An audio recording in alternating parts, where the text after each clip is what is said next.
How much do we rely on our sight?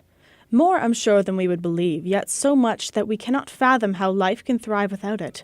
There comes the phrase, "In the country of the blind, the one-eyed man is king." H.G. Wells takes this phrase and thinks on it here. Sure, a one-eyed man could rule the blind in a sighted world, but what about a blind one?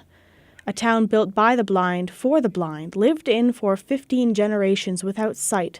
So far, they've forgotten the meaning of the word see. Their world is free of danger, full of life. Culture evolves, and so do the people.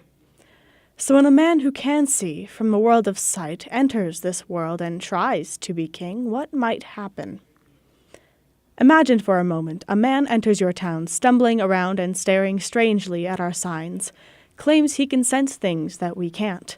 The man insists that he can sense things in ways that you can't, but only ever points out the obvious and describes space with made-up words. The sky, he says, it's so full of moving parts, but you can look at the sky and see that it's not. The clouds move, the sky does not. There's clearly something wrong with the man that I've described. He's some sort of loony, which is just how the country of the blind feel about our protagonist Nunez, who tries so desperately to prove that he can see to people who just don't know the word. It's a commentary about values. A society without something that we rely on will not view it in the same way.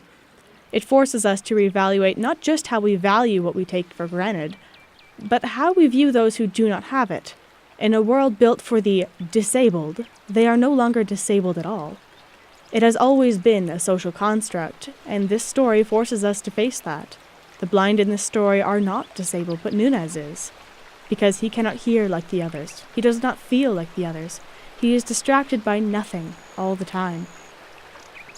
He is treated just as disabled are in our world. Put to simple jobs, this poor sap has a hard time with everything else. Pitied and doted upon, humored but not believed. Yet, when asked, he cannot give up his sight.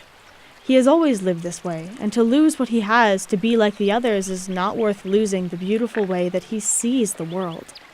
It's a sentiment that many disabled do carry, but in a world built for someone else, they find it hard to come to terms with.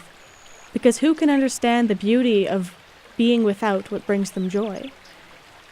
What they rely on every day, is that anything but pitiful? The answer has always been no.